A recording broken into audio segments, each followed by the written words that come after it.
बीरबल थे, बड़े बुद्धिमान, उनके राजा थे और उनकी रानी थी। अच्छा, राजा की आदत थी कि कमल की पंखुड़ियों में सोया, गर्मी का टाइम था तो राजा तो भाई राजा है ना, राजाशाही तो राजाशाही होती है। तो एक दिन राजा हमेशा कमल की पंखुड़ियां बिछवाता अपने बिस्तर पर और सोया करता था। राजा रानी दोनों के लिए कमल की पंखुड़ियों की सैया सुसज्जित की जाती थी। एक दिन क्या हुआ, देखिए आंखों देखी भी गलत होती है, मैं उसका उदाहरण एग्जांपल दे रहा हूं।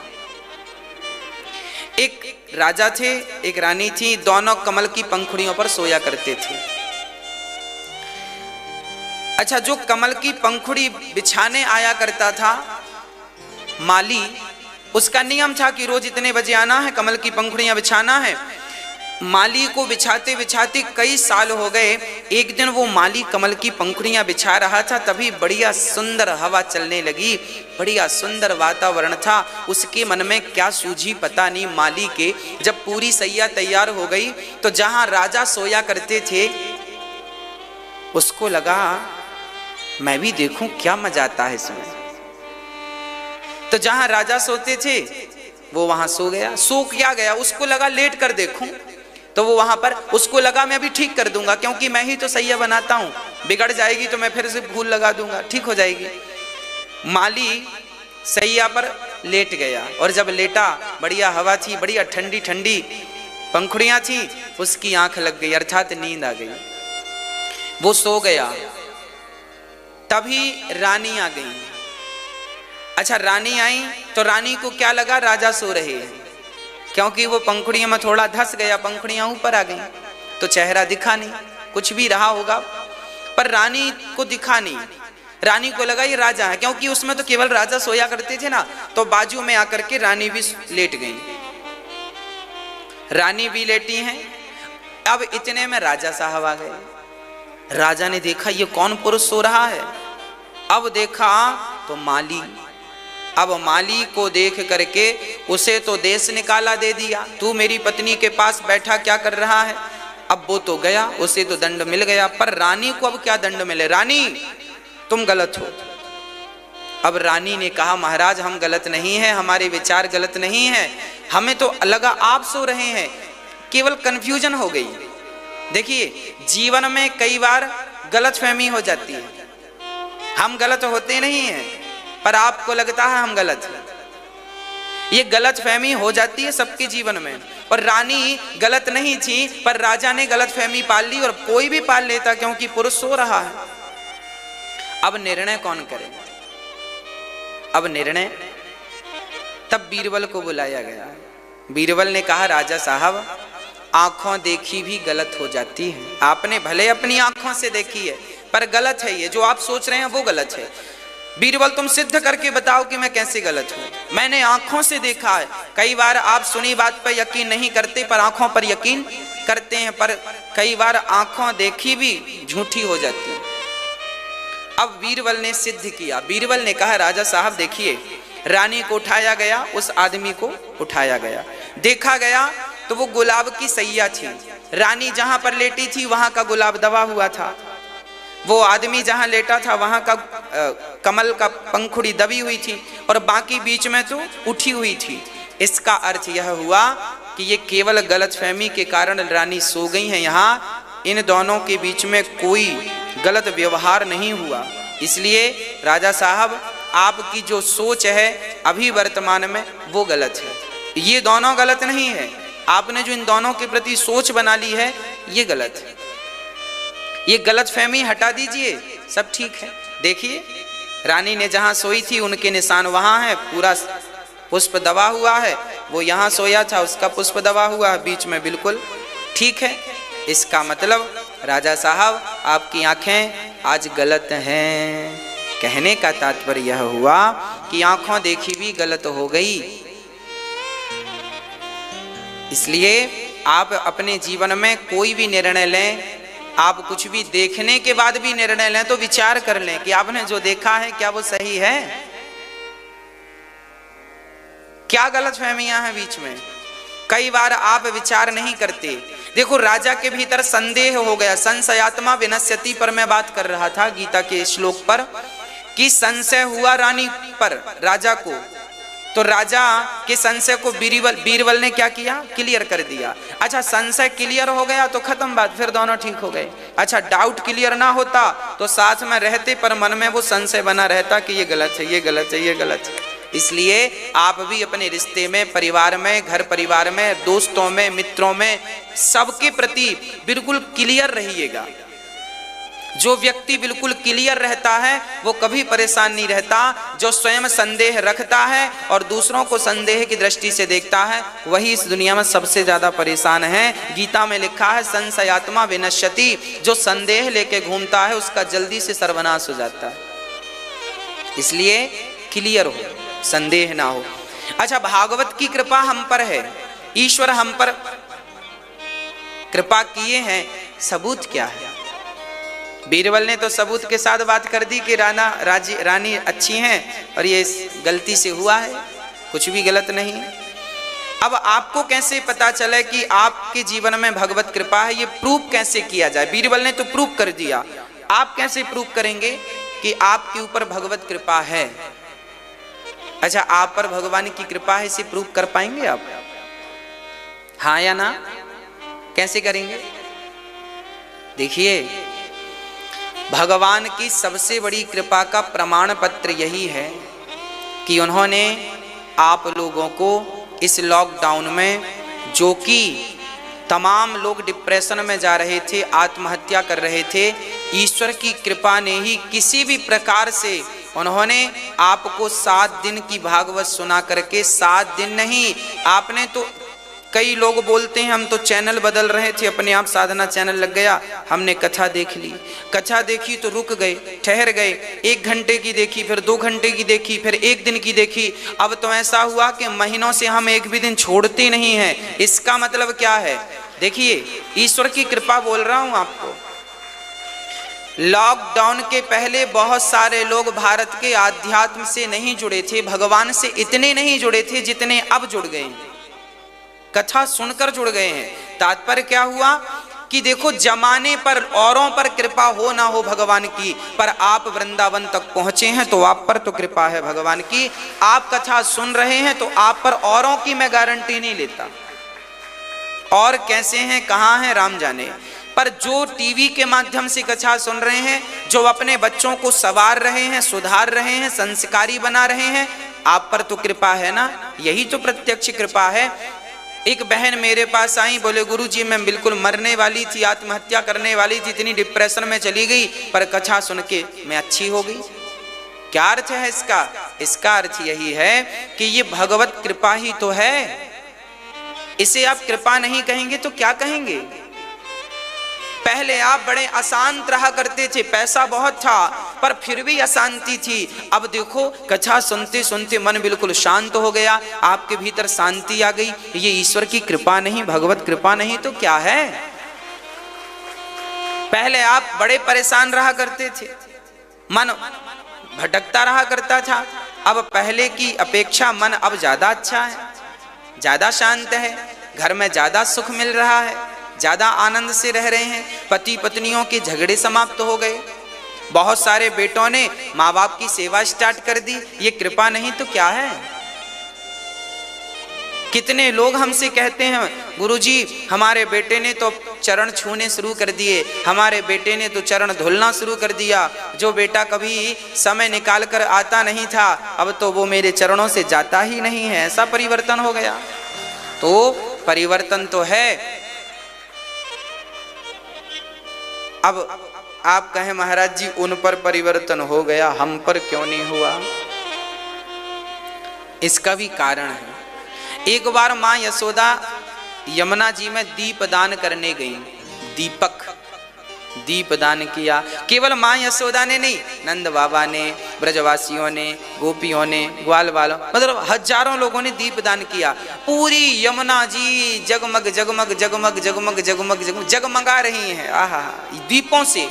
तभी भगवान श्री कृष्ण बालू पर लेट गए पेट के बल, पेट के बल लेट गए यमुना के किनारे, और जो दिया किनारे किनारे बह रहे थे ना, दिया उठा उठा के भगवान कृष्ण, माँ यशोदा दिया दान करें, दीप दान, और कन्हैया उठा उठा के उसे दिया को किनारे रखते जाएं, दीपक उठा के।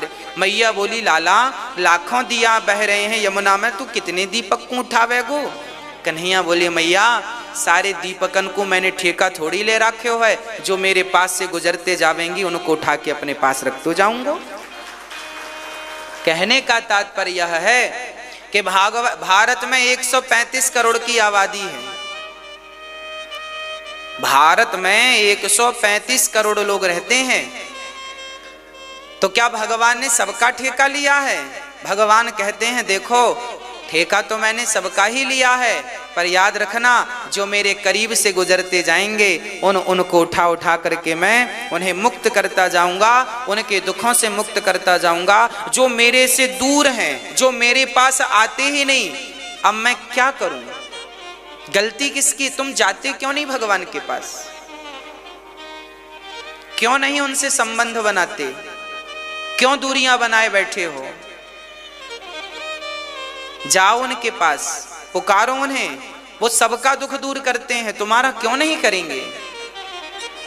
तुम कभी गए ही नहीं उनके पास। याद रखना, द्रौपदी ने जब तक भगवान को नहीं पुकारा तब तक भगवान ने उनकी रक्षा नहीं की। भगवान रक्षा करते हैं, दुख दूर करते हैं, पर जब तक कोई जाकर पुकारे नहीं, जब तक कोई संबंध ना बनाए, जब तक कोई हृदय की धड़कन से ना कहे कि हे नाथ मैं तेरा हूं और तू मेरा है, तब तक काम बनने वाला नहीं। इसलिए भगवान मेरे हैं, मैं उनका हूं, इस भाव से भगवान के दर्शन करने जाओ, उनसे नजदीकियां बनाओ। एक नाई था, नाई अर्थात सेविंग करने वाला, वो अपनी दुकान में सबसे कहता था, सुनो भगवान नहीं है, सुनो भगवान नहीं है, सुनो भगवान नहीं है। एक महात्मा जी को पता चल गया कि ये सबसे कहता है भगवान नहीं है, भगवान नहीं, ये प्रचार कर रहा है भगवान नहीं है। उसकी दुकान पर जो भी सेविंग करवाने जाता, बाल बाल कटवाने जाता, वो यही कहता भगवान नहीं है, भगवान नहीं। एक दिन महात्मा जी उसकी दुकान के बाहर खड़े होके बोल रहे थे, सुनो नाई तो होता ही नहीं है, नाई तो होता ही नहीं है, नाई तो होता ही नहीं है। नाई बाहर निकला, क्यों भाई क्यों नहीं होता? मैं हूं नाई, क्या करना है? बाबा जी बोले, यदि नाई होता तो मेरी दाढ़ी इतनी बड़ी कैसे हो जाती? नाई नहीं होता इसलिए तो मेरी दाढ़ी इतनी बड़ी हो गई। नाई ने कहा कि भैया तुम आओ तो कभी कटवाने, जब तक तुम कटवाने नहीं आओगे अपनी दाढ़ी तो बड़ी हो ही जाएगी। तुम मेरी दुकान नहीं आओगे तो मैं कैसे काटूंगा? तो संत जी ने कहा, पागल, जब तक तेरी दुकान कोई ना आए तब तक तू दाढ़ी नहीं बना सकता, सेविंग नहीं कर सकता, तो जब तक तू भगवान के पास ना जाए तब तक भगवान तेरा दुख दूर कैसे करेंगे? यहाँ चिल्लाने से क्या फायदा? तेरी दुकान कोई आता है तब उसके तू सेविंग करता है, उसके बाल वाल बनाता है। तेरी दुकान कोई आएगा नहीं तो कैसे? अब कोई कहे नाई होता नहीं, होता नहीं, अरे होता है, पर कोई जाए तो सही उनके पास, तब तो वो ठीक करेंगे। उसी तरह भगवान तो होते हैं, पर कोई अब बाहर से चिल्लाए नहीं, नहीं होता, नहीं होता, अरे भाई जाओ तो सही, मिलो तो सही, हाँ दरस परस तो करो, पहले सुनो समझो। कोई उनके करीब आएगा ही नहीं तो उन्हें क्या जरूरत पड़ी है? भाई एक प्यासा बोला कुएं से, कुआ तुम किसी काम के नहीं हो, तुम तो देखो हमें पानी नहीं पिला रहे हो। कुआ बोला, भैया मैं तो तुम्हें पानी पिलाने के लिए जिंदा हूं, जरा तुम अपने हाथ तो बढ़ाओ। अब कोई हाथ ना बढ़ाए कुएं की तरफ, अरे बाल्टी तो डालो कम से कम कुआ में, कुआ मना थोड़ी करता है कि मैं तुम्हें पानी नहीं पिला। अब कोई कहे नहीं नहीं नहीं कुआ तो है नहीं, कुआ तो हमारी प्यास ही नहीं बुझाता। अब तुम बेवकूफ हो तो क्या करेगा कुआ? भाई बाल्टी लाओ, डालो उसमें, भरो पानी और पियो, कुआ थोड़ी मना कर रहा है। उसी तरह भगवान तो सबकी प्यास बुझाने को तैयार हैं, सब पर कृपा करने को तैयार हैं। थोड़ा सा तुम प्रयास तो करो, उनकी शरण में तो जाओ, केवल शरणागति ग्रहण तो करो भैया। जब तक शरणागति ग्रहण ना करोगे तब तक भगवत कृपा कैसे होगी? भगवत कृपा तब संभव है जब हम शरणागति करें। शरणागति अर्थात समर्पण। हे नाथ मैं आपका हूँ, आप मेरे हैं। हे नाथ मैं आपको कभी भूलूं नहीं। हे नाथ मैं आपका हूँ, बस सौंप दो सब कुछ, सब दे दो ठाकुर जी के चरणों में। हम राम जी के राम जी हमारे हैं, हम राम जी के राम जी हमारे हैं, हम राम जी के राम जी हमारे हैं, हम राम जी के राम जी हमारे हैं, हम श्याम जी के श्याम जी हमारे हैं, हम श्याम जी के श्याम जी हमारे हैं, हम राम जी के राम जी हमारे हैं, हम राम जी के राम जी हमारे हैं। वो तो भक्तों की आँख के तारे हैं, वो तो भक्तों की आँख के तारे हैं, वो तो दशरथ राज दुलारे हैं, वो तो दशरथ राज दुलारे हैं, हम राम जी के राम जी हमारे हैं, हम राम जी के राम जी हमारे हैं, हम राम जी के राम जी हमारे। बस कह दो प्रभु मैं आपका, आप मेरी, खत्म बात। सच्चिदानंद रूपाय विश्वोत्पत्त्यादि हेतवे तापत्रय विनाशाय श्रीकृष्णाय वयं नुमः। भगवान की हम पर सबसे बड़ी कृपा है कि हमें नित्य कथा श्रवण करने का परम सौभाग्य मिल रहा। मैया जी थोड़ा थोड़ा अंदर आ जाओ, खिसकाओ। मैया जो पीछे बैठी हो अंदर आ जाओ, यहाँ इस तरफ जगह है, आ जाओ।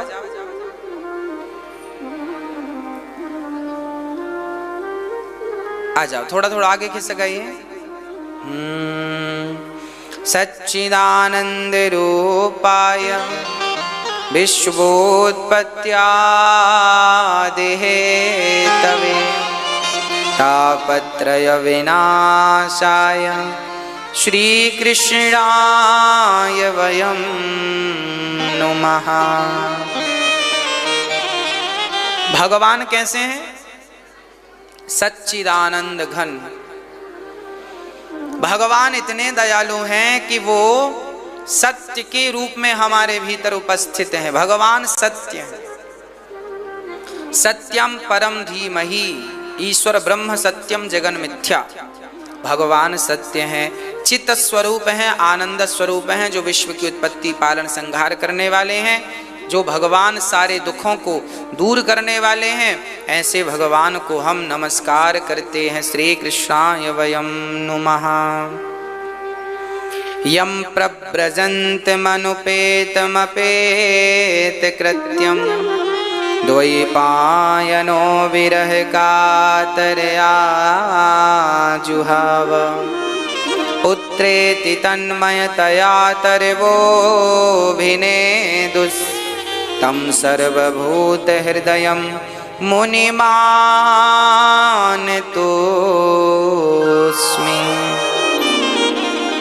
श्री सुखदेव भगवान का जन्म हुआ। अच्छा, भागवत के प्रथम वक्ता जिन्होंने इस धराधाम में भागवत का प्रचार किया है, उन वक्ता का नाम है सुखदेव भगवान, जिन्होंने राजा परीक्षित को सर्वप्रथम भागवत सुनाई। अच्छा, सुखदेव जी को जानते हैं आप लोग? मैया जी जानती हो? क्यों, आपके पड़ोस में रहते थे क्या?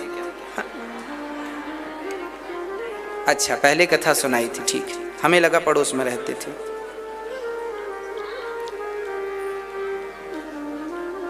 मैया पंचायत ना करना, नहीं सरपंच बना देंगे। बिल्कुल शांति से। सच्चिदायं प्रव्रजन्तमनुपेतमपेत कृत्यम। श्री सुखदेव भगवान ये कौन है? गौलोक धाम में राधा रानी के समीप एक तोता रहा करता है। तोता, शुक, शुक मीन्स तोता।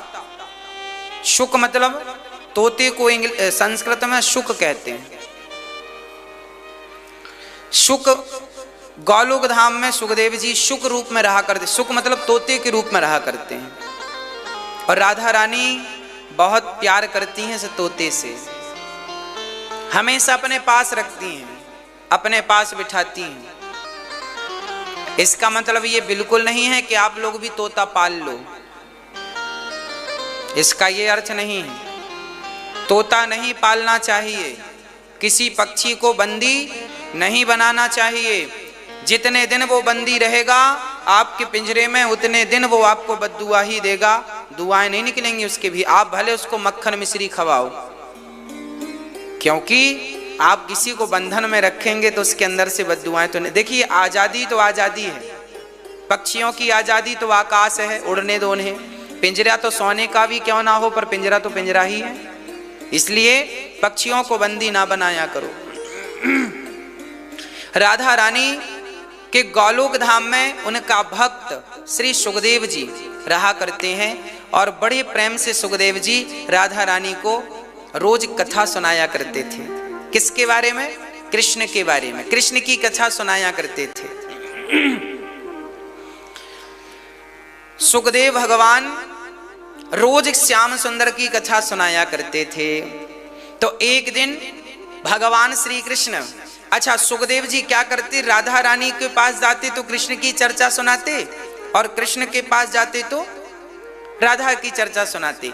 एक दिन भगवान श्री कृष्ण ने उस तोते के कान में कह दिया, बोलो राधा, बोलो राधा, बोलो राधा। बस भगवान श्री कृष्ण ने अपनी प्रियतमा का नाम सुखदेव के कान में बोल दिया।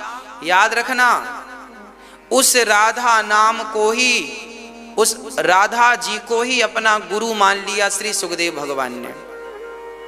राधा जी को गुरु क्यों मानते हैं सुखदेव जी? क्योंकि भगवान श्री कृष्ण ने कहा था, बेटा राधा राधा कहो और इनकी शरण में रहो। तब से श्री कृष्ण के आज्ञा से राधा रानी को उन्होंने अपना गुरु मान लिया और राधा मंत्र का जाप करने लगे। श्री सुखदेव भगवान ने भागवत में कहीं भी राधा का नाम नहीं लिया। भागवत में कहीं भी राधा नाम नहीं है। क्यों नहीं है? क्योंकि श्री सुखदेव भगवान की गुरु है ना राधा जी, और गुरु का नाम नहीं लेते। और सच्ची बात तो यह है, सुखदेव जी जब भी अपनी राधा रानी का नाम लेते थे ना, तो राधा कहते हैं, राधा कहने मात्र से उनकी समाधि लग जाती थी, डूब जाते थे, वो भाव विभोर हो जाते थे। वो इतना प्रेम था श्री राधा जी से, इतना प्रेम था सुखदेव भगवान का कि वो डूब जाते थे, कुछ बोल ना पाते थे। और 7 दिन में ही परीक्षित को कथा सुनवानी थी, तो यदि समाधि लग जाती तो फिर 7 दिन में कथा कैसे सुना पाते? इसलिए भागवत जी में कहीं भी श्री राधा रानी का नाम नहीं लिया सुखदेव भगवान ने, केवल इसलिए कहीं मैं समाधि में ना डूब जाऊं। और समाधि लग गई तो राजा परीक्षित जी के 7 दिन में कथा पूरी नहीं हो पाएगी। इसलिए चूंकि वो उनकी गुरु हैं, क्योंकि वो उनकी अधिष्ठात्री हैं, इसलिए सुखदेव भगवान ने श्री राधा रानी का नाम पूरी भागवत में नहीं लिया। परंतु भागवत जी में राधा रानी कहाँ कहाँ उपस्थित हैं, ये अन्य जैसे ब्रह्म वैवर्त पुराण में उल्लेख मिलता है कि भगवान गोपियों को बुला रहे हैं, उनमें राधा जी का भी उल्लेख है। गर्गाचार्य जी ने भी राधा जी के कृष्ण के विवाह, राधा का कृष्ण से विवाह हुआ है, ये बात सुखदेव भगवान ने नहीं कही है। क्यों नहीं कही? क्योंकि यदि वो कहते तो फिर समाधि लग जाती। तो कुछ कथाएं उन्होंने नहीं कही। फिर ये कथाएं प्रकट कहां से भई? बोले इनके गुरुजनों ने कही है। भगवान कृष्ण के गुरु जी कौन थे? श्री गर्गाचार्य जी। गर्गाचार्य जी ने जो बात सुखदेव भगवान से छूट गई थी उसे उन्होंने गर्ग संहिता में, गर्गाचार्य जी ने गर्ग संहिता में लिख करके पूरा किया है।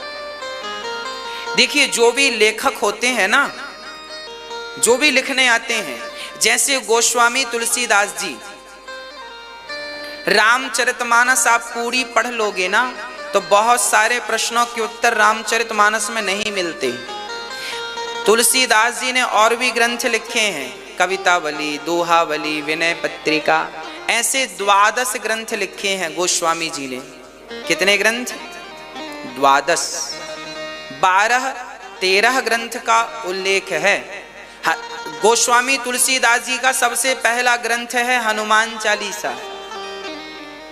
तुलसीदास जी ने सबसे पहले, जब तुलसीदास जी 9 वर्ष के थे, 9 साल के थे, तब उन्होंने हनुमान चालीसा की रचना कर दी थी।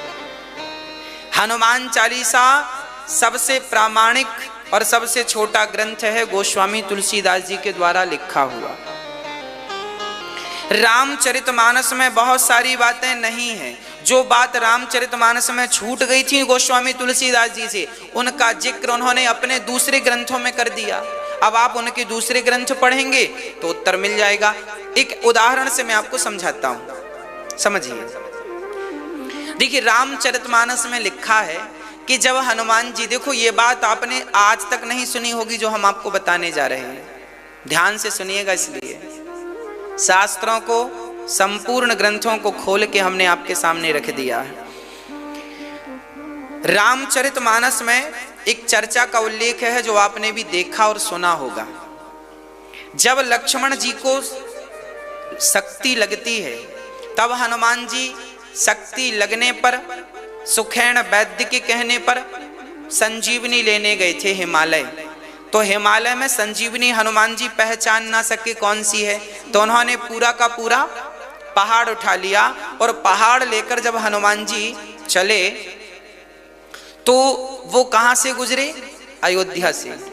अयोध्या से गुजरे तो अयोध्या में भरत जी ने देखा कि कोई पर्वत लेकर जा रहा है। अच्छा, भरत जी को क्या लगा कि शायद मेरे राम के ऊपर ये पहाड़ फेंकना चाहेगा, भगवान पर कोई खतरा है, संकट है। तब हनुमान जी को बाण मार दिया। भरत जी ने क्या किया? बाण मार दिया। अच्छा, बाण कहां लगा? हनुमान जी की छाती में, और हनुमान जी राम राम कहते जमीन में गिर पड़े। अब एक प्रश्न खड़ा हुआ, हनुमान जी के हाथों में पहाड़ था कि नहीं था? अब हनुमान जी गिरे हैं तो पहाड़ भी गिर जाएगा, और पहाड़ गिरेगा तो सब मर ना जाते? भरत जी भी घायल हो जाते, बड़ा सा पहाड़ था। तो अब ये बात रामचरितमानस में क्या लिखी है? नहीं लिखी। रामचरितमानस में गोस्वामी जी ने इतना बस लिखा है कि भरत जी ने बाण मारा, हनुमान जी नीचे आ गए। उस पहाड़ का क्या हुआ साहब जो हाथ में था? ये कहां लिखा है? ये गोस्वामी जी ने रामचरितमानस में नहीं लिखा। गोस्वामी जी के जो अन्य ग्रंथ हैं उनमें उन्होंने लिखा है। उनमें उन्होंने लिखा है कि जब हनुमान जी नीचे आ गए तब वो पहाड़ कहां रहा? बोले वो ऊपर ही आकाश में रहा। ऊपर आकाश में कैसे? बोले हनुमान जी के पिता पवन देव ने उतनी देर के लिए वो पहाड़ धारण कर रखा था। ये बात गोस्वामी जी रामचरितमानस में नहीं लिखते, दूसरे अपने ग्रंथों में लिखते हैं, विनय पत्रिका इत्यादि ग्रंथों में। कहने का तात्पर्य क्या है? एक ग्रंथ को पढ़ने से संपूर्ण ज्ञान नहीं प्राप्त होगा, उसको जानने के लिए अन्य ग्रंथों का भी आश्रय लेना पड़ता है ना भाई। लड़की देखने गए हो, लड़का देखने गए हो, तो केवल घर वालों से तो पूछने से काम नहीं बनता, पड़ोसियों से पूछना पड़ता, भाई लड़की कैसी है, लड़का कैसा है। आसपास के 2-4 घरों में पूछो तब कंफर्म हो जाता भाई ठीक ठाक है। उसी प्रकार एक ग्रंथ को समझने के लिए उसके आसपास के 2-4 ग्रंथों को समझना पड़ता है। जब वो समझ में आएंगे तब ये संपूर्ण ग्रंथ समझ में आ जाता है। तो भागवत जी में क्या लिखा है, क्या नहीं लिखा? जो भागवत जी में नहीं लिखा उसे ब्रह्म वैवर्त पुराण और गर्ग संहिता में लिखा गया है। सुखदेव भगवान ने राधा रानी का नाम भागवत में क्यों नहीं लिया, इस पर बड़ी बातें होती हैं। क्यों नहीं लिखा? अरे भाई, वो उनके गुरु थे, अधिष्ठात्री थी, समाधि लग जाती थी, इसलिए नहीं लिखा, नहीं नाम लिया गोस्वामी श्री सुखदेव भगवान ने।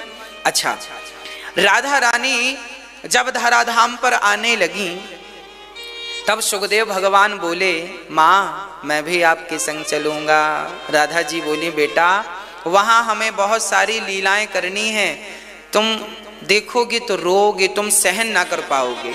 क्योंकि राधा रानी जानती थी ना कि सुखदेव जी कितना प्रेम करते हैं। श्याम सुंदर कृष्ण को छोड़कर चले गए और राधा रानी रोती रह गई, राधा रानी रोती रह गई। ये बात सुखदेव जी देखते ना, रहा ना जाता, कहीं उस विरह में सुखदेव जी प्राण ना त्याग दें। इस डर से राधा रानी ने उन्हें अपने संग नहीं लाई। कहा कि बेटा जब मैं लीला पूरी करके आ जाऊंगी तब तुम जा करके मेरी लीलाओं का गुणगान करके आ जाना। हाँ, तो भगवान श्री कृष्ण जब पूरी लीला समाप्त करके गए तब सुखदेव भगवान का अवतार इस कलयुग में हुआ। याद रखिएगा, भगवान कृष्ण जिस दिन चले गए उस दिन से ही कलयुग आ गया और श्री सुखदेव भगवान का जन्म हुआ। सुखदेव भगवान का जन्म कैसे हुआ, इसकी भी कथा है। एक बार भगवान शंकर माता पार्वती से कहते हैं, चलो हम तुम्हें कथा सुनवाने ले चलते हैं। कहाँ? बोले अमरनाथ चलते हैं। एक बार भगवान शंकर माता पार्वती को अमरनाथ लेकर गए और वहां कहा, अच्छा पार्वती ने पूछा कि प्रभु आप अमर क्यों हैं? क्योंकि पार्वती जी ना पहले दक्ष की बेटी थी। पार्वती जी को लगा मैं मरती रहती हूं और आप हैं कि मरती नहीं, क्या खाया पिया है तो हमें भी अमर बना लो अपनी तरह, हमें भी क्यों जाना पड़े बार बार। शंकर जी ने कहा, हमने अमर कथा सुनी है, जो ये अमर कथा सुन लेता है वो सदा सदा के लिए अमर हो जाता है। पार्वती जी बोली, तो हमें भी सुनाओ। शंकर जी बोले, पिछली बार कथा के चक्कर में तुम्हें मरना पड़ा था। पार्वती सती थी पिछली बार, और एक बार शंकर जी सती को कथा सुनवाने ले गए थे। रामचरितमानस में है, एक बार त्रेता युग माही, एक बार त्रेता युग माही, शंभु गए कुंभज ऋषि पाही, शंभु गए कुंभज ऋषि पाही, संग सती जग जननी भवानी, संग सती जग जननी भवानी, पूजे ऋषि अखिलेश्वर जानी, पूजे ऋषि अखिलेश्वर जानी। एक बार शंकर जी कथा सुनवाने गए सती को। सती माता ने कथा नहीं सुनी बल्कि भगवान पर संदेह कर लिया। ये कैसे भगवान, रावण सीता को चुरा कर ले गया तो राम ढूंढ रहे हैं, सीता सीता कहाँ हो? सती ने कहा, शंकर जी ने प्रणाम किया, जय हो राम जी की ऊपर से। राम जी नीचे लीला कर रहे हैं, शंकर जी आकाश मार्ग से कथा सुन के वापसी जब हुए तो त्रेता युग था, राम जी ढूंढ रहे हैं। तो सती ने कहा, किसे प्रणाम कर रहे हो? शंकर जी बोले, इन्हीं की ही तो कथा सुन के आए हैं, तुम भी प्रणाम करो। सती जी को लगता है आज शंकर जी का दिमाग ठीक नहीं है, किसी को भी प्रणाम कर रहे हैं। ये इन्हें यदि, अच्छा सती माता को क्या लगा कि ये भगवान होते तो अपनी पत्नी के लिए रोते क्यों? भगवान रोता थोड़ी है। अच्छा, भगवान की लीला ऐसी है कि बड़े बड़े लोग मुह्यंत यत सूरयः, बड़े बड़े लोगी मोहित हो जाते, बड़े बड़े योगी मोहित हो जाते हैं। ऐसी लीला भगवान की। भगवान जब रोते हैं ना बिल्कुल सही का रोते हैं, ऐसा लगेगा कि सही रो रहे हैं, जबकि भगवान केवल लीला कर रहे थे वो। पर सती को डाउट हुआ, शंकर जी ने समझाया मत रोना, ये भगवान है, संदेह ना करो, पर सती को नहीं समझ में आया। शंकर जी ने कहा तुम्हारे मन संदेह है तो जाकर परीक्षा ले लो। तो सती सीता बन गई। सती क्या बन गई? सीता बन गई। देखो एक स्त्री जो होती है ना, वो अपने ही पति की पत्नी बनती है, पर आज सती तो दूसरे पति की पत्नी बन गई। आज राम की पत्नी बन गई कौन? अरे पतिव्रता नारी को ये शोभा थोड़ी देता है। देखिए जब आप गलतियां करते हैं तो भले आप शंकर जी की पत्नी ही क्यों ना हो, गलती करेंगे तो दंड मिलेगा। सती ने सीता का रूप बनाया, राम के सामने खड़ी हो गई, मैं आ गई प्रभु, किसे ढूंढ रहे हो? राम जी ने देखा, समझ गए ये तो माता है, प्रणाम किया, जय हो, मैं दशरथ पुत्र राम आपको प्रणाम करता हूं माता जी, शंकर जी कहाँ हैं? सती को लगा मैं तो पार्वती, मैं तो सीता बन के खड़ी हूं प्रभु, आपने कैसे पहचाना? शंकर जी भगवान राम ने कहा माँ मेरी जो पत्नी है वो तो सदा मेरे पीछे खड़ी होती है, आप सामने खड़ी हैं, सामने तो मेरी माँ ही खड़ी हो सकती है, मेरी पत्नी खड़ी नहीं हो सकती। आप स्वरूप बदल सकते हैं प्लास्टिक सर्जरी करा के, पर स्वभाव कैसे बदलेंगे? स्वरूप तो ला सकते हैं, स्वभाव कहां से लाएंगे? इसलिए शंकर जी के पास फिर गई सती। शंकर जी ने कहा हो गई परीक्षा? अब सती समझ गई सचमुच भगवान है, हमने जबरदस्ती परीक्षा ले ली। देखो आप लोगों को भी ना कई बार भगवान की कथाओं को सुनकर ऐसा लगता होगा ये तो सामान्य है, हमारी और आपकी तरह व्यवहार है, मक्खन चुरा रहे हैं, मटकी तोड़ रहे हैं, ये तो बच्चों की तरह हरकत कर रहे हैं। भगवान की लीला ऐसी ही है कि जो सुनता मोहित हो जाता। माता सती जैसी मोहित हो गई तो हम और आप मोहित हो जाएं तो इसमें आश्चर्य क्या है? बाद में शंकर जी ने कहा परीक्षा हो गई, सती ने असत्य कह दिया, ना कछु ना परीक्षा लीन है गोसाई, आपकी तरह प्रणाम करके चली आई नाथ, मैंने कोई परीक्षा नहीं। शंकर जी समझ गए कि मेरी पत्नी मेरे से झूठ भी बोलने लगी है, अब तो त्याग ही ठीक है। शंकर जी समाधि लगाकर बैठ गए और वह सती पिता के यज्ञ में गई। देखो जब भगवान, अभी थोड़ी देर पहले मैंने कहा ना संशयात्मा विनश्यति, संदेह मत करना कभी किसी के प्रति, संदेह किया तो नाश। सामान्य इंसानों पर संदेह है तो क्लियर कर लो, पर भगवान पर संदेह है तो जल्दी से गुरुजनों के चरणों में बैठ के क्लियर कर लो। अच्छा शंकर जी ने समझाया था, अच्छा माता सती को संदेह था, देखो भगवान पर संदेह होना बड़ी बात नहीं, कोई बात नहीं, आपको है तो गुरुजनों के पास जाओ, संदेह को समाप्त कर लो। गुरुजी ये बात कैसी है, ये यहाँ ऐसे लिखा है तो क्या इसका आशय है? शंकर जी ने समझाया था माता सती को, पर नहीं समझी। जब शंकर जी जैसे नहीं समझा पाए तो फिर भगवान पर संदेह है तो नाश तो होगा ही। भगवान संदेह का नहीं विषय है, श्रद्धा का विषय है। और संदेह किया तो पिता के यज्ञ गई तो वहां उन्हें जल करके भस्म होना पड़ा, और वही सती फिर पार्वती के रूप में अब जन्म लेती हैं। और फिर शंकर जी कहते हैं देवी पिछली बार कथा के चक्कर में तुम मर गई थी, अब तुम्हें बिल्कुल कथा नहीं सुनाएंगे, कहीं फिर ना चली जाओ। सती बोली, पार्वती बोली नाथ तब संदेह था, अब तो श्रद्धा है। अब शंकर जी माता पार्वती को लेके अमरनाथ के जंगल में गए, वहां डमरू बजाई, सारे पशु पक्षी भाग गए। एक तोती ने एक तोते को जन्म दिया था, वो नन्हा सा था, वही सुखदेव जी माता रानी के शिष्य राधा रानी के गोलोक धाम से एक तोती के गर्भ से प्रकट भये हैं, और वो वहीं पर बैठे हैं जहां शंकर जी बैठे हैं। शंकर जी ने डमरू बजाए, सारे पशु पक्षी भाग गए, पर वो तोता छोटा सा था, भागा नहीं। शंकर जी ने पार्वती को सामने बिठाया, हम कथा सुनाएंगे, तुम बिल्कुल ध्यान से सुनना। शंकर जी बोले हूं का देती जाना।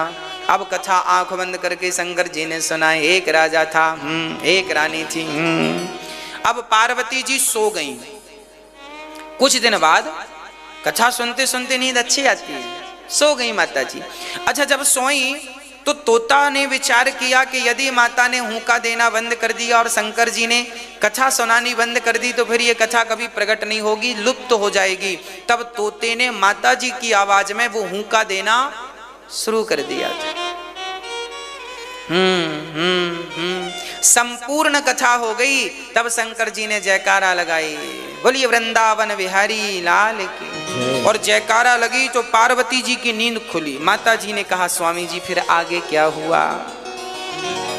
शंकर जी बोले कथा तो पूरी हो गई, आप कहाँ थी? हमारी आंख लग गई थी, सो गई। अरे हुंका तो बराबर मिला, कौन था यहाँ? अब शंकर जी ने पलट कर देखा, अच्छा इस चोर ने कथा सुन ली है और जो त्रिशूल लेकर चोरी से तूने कथा सुनी इसलिए मारूंगा। अब ज्यों त्रिशूल लेके दौड़े तो सुखदेव भगवान अपने प्राणों की रक्षा केवल इसलिए करना चाहते थे कि यदि मैं मर गया तो मेरे साथ ये संपूर्ण कथा मर जाएगी। तो कथा को समाज तक पहुंचाने के लिए उन्होंने लंबी उड़ान भरी और व्यास जी की पत्नी बद्रीनाथ में जमहाई ले रही थी, उनके मुख से वो तोता अंदर गया और गर्भ में जाकर बैठ गया। शंकर जी आए, देवी हमारा चोर निकालो। माता जी ने कहा चोर? शंकर जी आपके घर में क्या चोरी हो गया? आपके घर में तो कुछ होता नहीं है।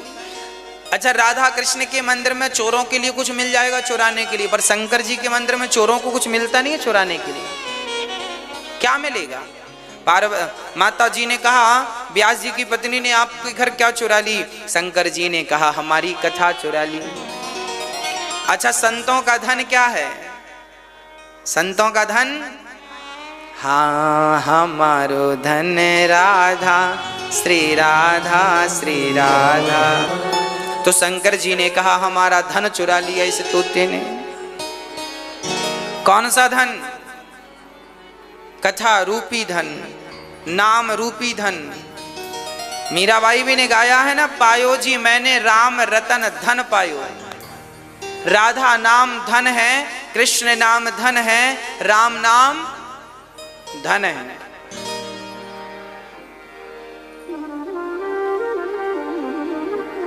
अच्छा ये बताओ,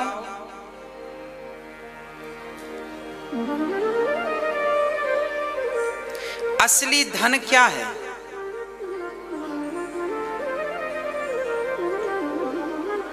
बोलो। देखिए, राम नाम धन है, कृष्ण नाम धन है, ये तो अच्छी बात है, ये तो आध्यात्म दृष्टि वालों के लिए है कि राम ही धन है, कृष्ण ही।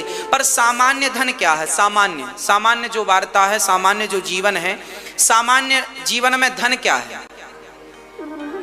हाँ चलो आपकी बात सही है, संतोष धन है, ठीक है भाई। सामान्य जीवन में संतोष तो रखना चाहिए, पर सामान्य धन क्या है? मैं बिल्कुल सामान्य बात पूछ रहा हूं आपसे। अच्छा, प्रेम, चलो माना कि प्रेम धन है, ठीक है। और सामान्य, ये तो थोड़ा और वीआईपी हो गया ना, थोड़ा और सामान्य। सामान्य धन क्या है वो मैं आपको बता दूं। हमारे जीवन में जिसका उपयोग हमें हर पल चाहिए, जिसके बिना जीवन संभव नहीं है, वह सामान्य भाषा में हमारा धन माना जाता है। वो क्या है आप बताओ? हाँ क्या? अरे अभी तक नहीं पहुंचे, हमने इतना सरल करके बता दिया। दोस्ती, गृहस्थी, अरे राम राम राम राम। और नीचे जाओ थोड़ा, क्या है? अरे राम राम राम राम। मीठी वाणी, सब ठीक ठाक है, आप सब ठीक कह रहे हैं, आप लोग गलत नहीं कह रहे हैं कुछ भी, पर जहां हम आपको ले जाना चाह रहे हैं आप वहां नहीं पहुंच रहे हैं अभी तक। सामान्य जो धन है हमारा, सामान्य धन है हमारा रोटी। यदि रोटी ना हो, पानी ना हो, तो फिर यदि रोटी जैसा धन हमें ना मिले, जल जैसा अमृत धन हमें ना मिले, तो क्या हम कथा भी सुन पाएंगे? क्या राम नाम भी ले पाएंगे? क्या संतोष भी कर पाएंगे? क्या प्रेम भी कर पाएंगे? जो आप कह रहे थे सब सही कह रहे थे, आपकी जगह सब सही थे, पर सबसे बड़ा धन सामान्य भाषा में कहें तो सबसे बड़ा धन हीरा मोती धन नहीं है। जो लोग कहते हैं ना सबसे बड़ा धन हीरा मोती है, सोना चांदी है, मणि माणिक्य को धन माना जाता था ना, सबसे बड़ा धन है रोटी और जल, पानी। भाई हम ना सबके बिना रह सकते हैं। पुराने जमाने में जंगल के लोग कपड़ों के बिना भी रहते थे, जंगली लोग, पर रोटी के बिना। रोटी मतलब भोजन से लेके कोई भी फल ले लो आप, खाने की कोई भी वस्तु, रोटी का अर्थ खाने की वस्तु से है। भोजन ही सबसे बड़ा धन है और जल ही सबसे बड़ा धन है। इसलिए मैं सामान्य बात आपको इसलिए बतला रहा हूं कि सामान्य जो धन है इसकी भी इज्जत करनी चाहिए, इसकी भी वैल्यू करनी चाहिए। जल बचाने का प्रयास करना चाहिए। रोटियां उतनी ही लीजिए जितना कि पचा सकें, जितनी कि खा सकें। एक रोटी आपने लेकर यदि अपने बैग में रख दी, खराब हो गई, और वो रोटी यदि किसी भूखे के पेट में पहुंच जाती तो वो काम करती। इसलिए जीवन में सबसे बड़ा धन है रोटी। छोटा बच्चा, जब हम भी छोटे थे तो हम डायरेक्ट ये नहीं बोलते थे माँ भगवान कहाँ है, हम ये बोलते थे रोटी कहाँ है, रोटी खाना है, दूध पीना है, पानी पिला दो। मतलब शुरुआत तो यहीं से हुई ना। इसलिए ये सबसे बड़ा धन है। लोग ये ना कहें कि हमारे पास सोना चांदी है। आप ये समझो जिसके पास कल तक की रोटियां हैं वो बहुत बड़ा आदमी है, बहुत बड़ा आदमी। उसके पास अन्न धन है। जिसके पास कल तक का पानी है बहुत बड़ा आदमी है। जल ही जीवन है, भोजन ही जीवन है। इसलिए जिनके पास 2 वक्त की रोटियां हैं वो ये ना सोचा करो कि हमारे पास सोना और चांदी नहीं है। अरे सोना चांदी वालों को भी रोटियां ही खानी पड़ती हैं। इसलिए रोटी ही सबसे बड़ा धन है। चलो अब अपनी जगह पर आते हैं आध्यात्म धन पर। हमारो धन राधा, हमारा धन, संतों का धन क्या है? राधा। संतों का धन मीराबाई गाती हैं, पायो जी मैंने राम रतन धन। राम नाम ही हमारा सबसे बड़ा धन है। तो मैं आप लोगों से कहा करता हूं कि आपके पर्स में, पॉकेट में पैसे हो ना हो, पर आपके कंठ में, आपकी जिह्वा पर भगवान का नाम होना चाहिए। आपके घर पर सोना चांदी हो ना हो, पर कल के लिए रोटियां होनी चाहिए। रोटी जरूरी है। इसलिए मैं आपसे ये भी कहूंगा कि रोटियों की भी कल की व्यवस्था करके ही चलना चाहिए। यही सदगृहस्थ के लक्षण है। सारा उड़ाना दिया करो, सारा पैसा खर्च ना कर लिया करो। कुछ पैसा कल के लिए भी रखा करो। कल को जरूरत पड़ गई तो कहाँ हाथ पसारोगे। इसलिए शास्त्र आपके सब तरफ ध्यान देते हैं। 2 पैसे कल के लिए बचा के रखिएगा। चलिए, कल को भी भाई लॉकडाउन हो जाए तो क्या करोगे? आपका तो पैसा ही काम आएगा। 2 पैसा होंगे तो आप, है ना। पहले के जमाने पता, साल भर के लिए गेहूं इकट्ठी कर ली जाती थी। साल भर तक, जब तक अगला सीजन ना आए, गेहूं भर लिया जाता था कुठलों में। कुठले होते थे गांव में। कुठला जानते हैं? हाँ, बड़े बड़े वो मटके होते थे, बड़ी बड़ी व्यवस्थाएं लोग करते थे। रहने के लिए भरे कम हो, पर रोटी की व्यवस्था। गेहूं भरा पड़ा है, दाल भरी पड़ी है, चावल भरा पड़ा, धान भर लेते थे, कूट कूट के खाते रहते थे। ये व्यवस्था थी। आपको भी थोड़ी सी व्यवस्थाएं करनी चाहिए। भगवान का धन, आज भगवान शंकर जी ने कहा, देवी तुम्हारे पेट में हमारा चोर घुसा पड़ा है, जल्दी से निकालो। क्या चुरा लिया? बोले धन।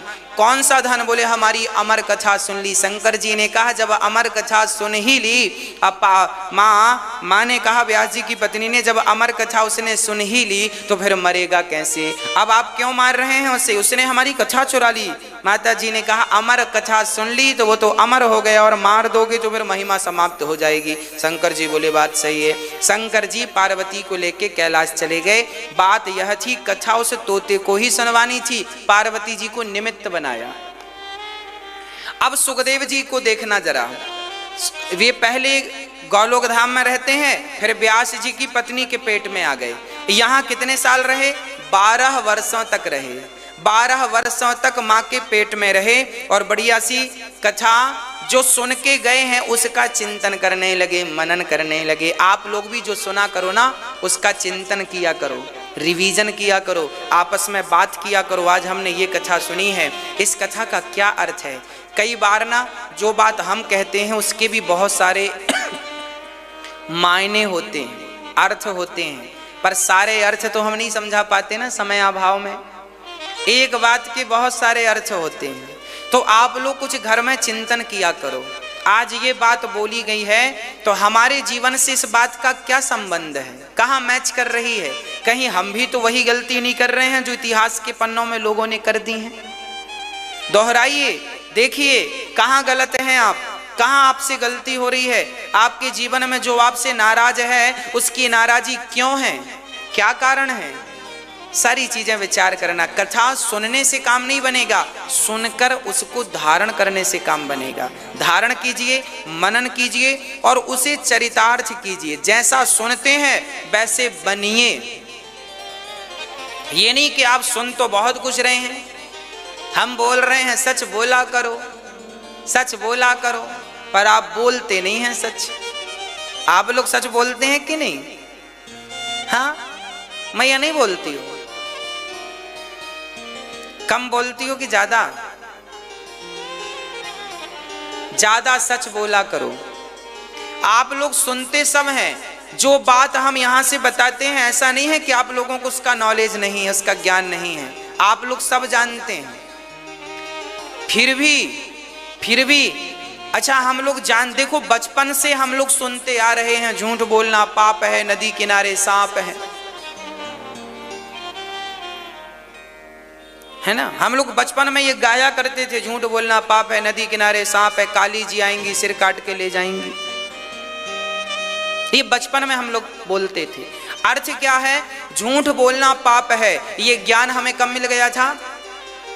ये ज्ञान हमें कब मिल गया था? झूठ बोलना पाप है, ये ज्ञान कब मिल गया था आपको? बचपन में। देखो बचपन में ज्ञान मिला था, पर बचपन से लेके अभी 55 के हो गए, पर वो ज्ञान का चरितार्थ, ज्ञान को चरितार्थ नहीं किया, चरित्र में नहीं उतारा। बचपन से 55 में पहुंच गए, पर झूठ अभी भी चालू है। इसका अर्थ क्या है?